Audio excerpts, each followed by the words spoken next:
क्या है और कैसे आप पीसीएस ऑफिसर बनकर अपने करियर को क्या है कि ऊंचाइयों तक लेकर जा सकते हैं। आज इस वीडियो के अंदर पूरी जानकारी देने जा रहे हैं, तो लास्ट तक वीडियो को देखिएगा ताकि आप अपने करियर का चुनाव अच्छे से कर पाएं। तो चलिए दोस्तों जान लेते हैं पीसीएस एग्जाम के बारे में। दोस्तों बताना चाहूंगा कि पीसीएस जो एग्जाम होता है ये क्या है कि राज्य सेवा आयोग है उसके द्वारा क्या है कि एग्जाम को क्या है कि आयोजित किया जाता है, जिसके अंदर क्या है कि राज्य के कई सारी पोस्टें हैं जो कि विभिन्न पोस्टें हैं, वो उसके लिए क्या है कि ये एग्जाम लिया जाता है। जो पोस्ट होती है अधिकारियों की पोस्ट होती हैं। जैसे कैंडिडेट परीक्षा के अंदर क्या है कि पास हो जाता है, उसके बाद क्या है कि कैंडिडेट को क्या है कि विभिन्न जो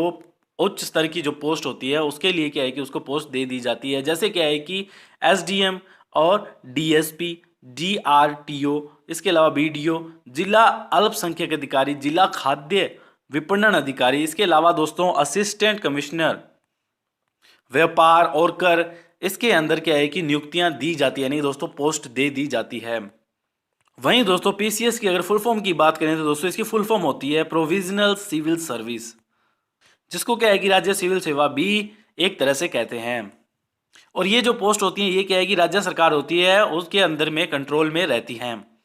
यानी दोस्तों अगर आप पीसीएस के अंदर आपके अगर आप भर्ती हो जाते हैं दोस्तों, उसके बाद क्या है कि दूसरे राज्य के अंदर आपको क्या है कि ट्रांसफर नहीं किया जाता है, यानी दोस्तों उसी राज्य के अंदर आपको काम करना होता है।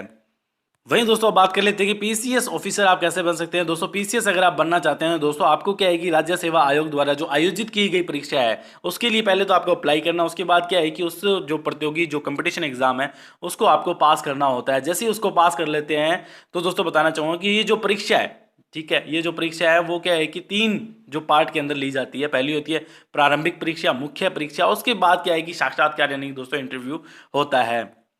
और ये जो सभी जो एग्जाम है ये इनका क्या है कि सिलेबस रहता है, और हर एक परीक्षा का क्या है कि एक सिलेबस जो है निर्धारित रहता है।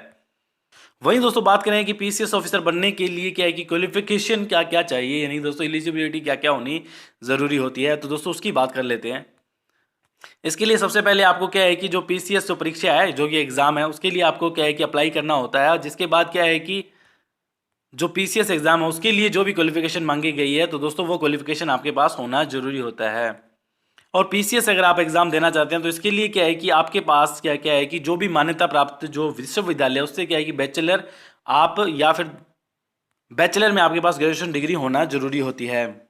वहीं दोस्तों एज की अगर बात करें दोस्तों, इसके लिए एज क्या है तो दोस्तों बताना चाहूंगा कि पीसीएस जो होता है इसके एग्जाम के अंदर एज लिमिट क्या है कि हर एक वर्ग के लिए के हिसाब से क्या है कि अलग अलग निर्धारित होती है। वैसे अगर बात करें कि इस परीक्षा के अंदर सम्मिलित होने के लिए जो एज की बात करें दोस्तों, जो है जो कम से कम एज है 21 वर्ष और ज़्यादा से ज़्यादा क्या है कि 40 वर्ष के बीच में एज होनी जरूरी होती है। इसके साथ साथ क्या है कि कुछ जो है आरक्षित वर्ग होते हैं उनके अंदर क्या है कि नियमानुसार जो है छूट भी दी जाती है। और दोस्तों बताना चाहूँगा जैसे कि हमने आपको बताया था दोस्तों, जो है इसके एग्जाम जो है 3 पार्ट्स के अंदर होते हैं। सबसे पहला होता है कि प्रारंभिक परीक्षा और मुख्य परीक्षा और साक्षात्कार, जिन सभी को आपको क्या है कि पास करना होता है, जिसके बाद क्या है कि आपको आगे पोस्ट दी जाती है।